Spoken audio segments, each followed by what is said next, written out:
Hi everyone, this is Nick. I'm Vinayak, and welcome to Word of the Week again. Yeah, again, this week's word is enthusiasm, and I hope I'm sounding enthusiastic when I'm talking about it. It's been an interesting one. I always thought that enthusiasm was this kind of elated experience and really good excited drive towards something, and it actually is in that sense, but there's a lot more to it than meets the eye.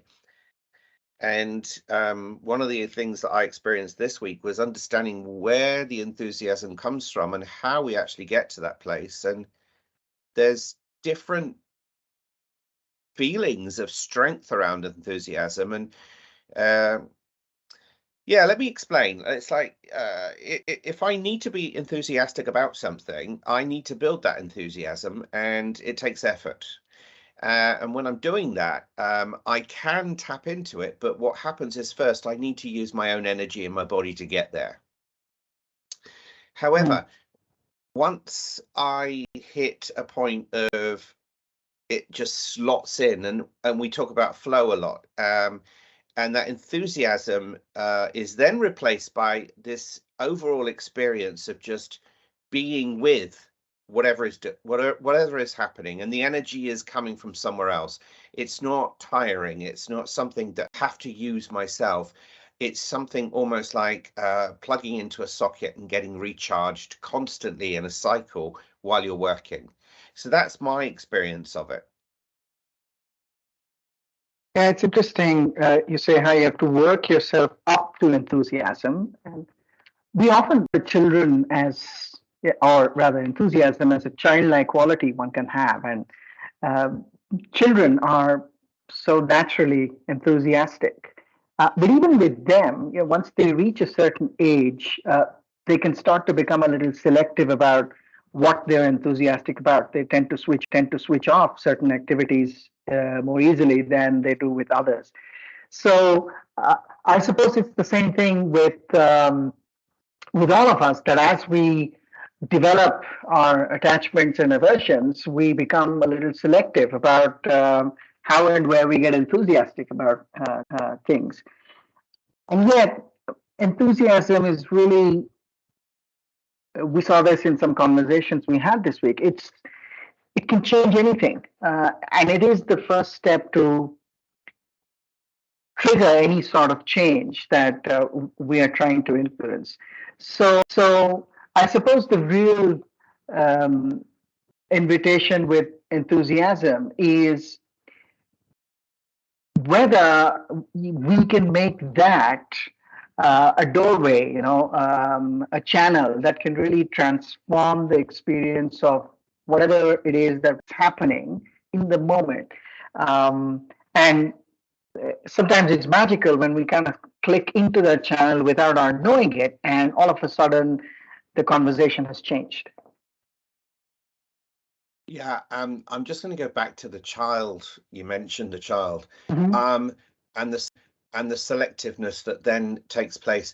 So, this is why it's quite common, and I really relate to this very well, that adults need to play, Right. because that element of play does not discern what you're playing for or about. It's just being part of the experience. And although there is a competitive nature with children, there is a tendency to be drawn to something and naturally be enthusiastic. And the quality of attention and movement they give to it is really, really strong. I think it's more about becoming aware of yourself and what you're doing that starts to cap that enthusiasm. So I'm thinking of it in terms of, at some point, if a child is told you're too loud, don't be so enthusiastic about it. You can be calmer about it. That kind of statement I've heard being made, and that kind of statement actually basically decides there and then that the child now has a level to understand, or we have a level to understand saying, am I too enthusiastic? And I've heard that statement before. So I guess the message from me is, when we go with this word and you experience it this week, everybody, just go for it, because it's a wonderful experience.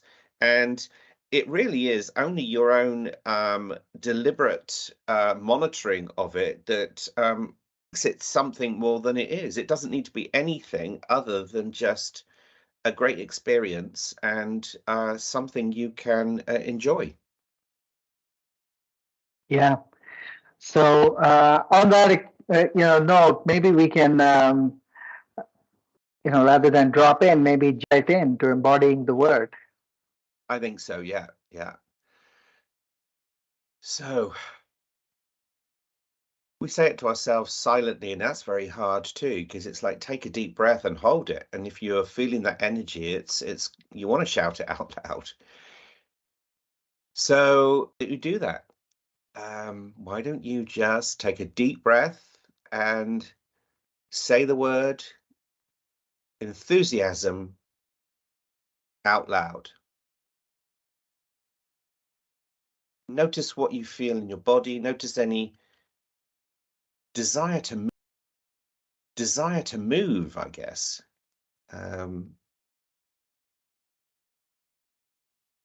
It's a very, very, very active word from an energy perspective. So I think we'll leave you there. Is there anything you'd like to add, Vinayak? No, I think we're good. I'm ready to go. Okay, so thank you, folks, for joining us, and we'll see you next week. See you next week. Yeah.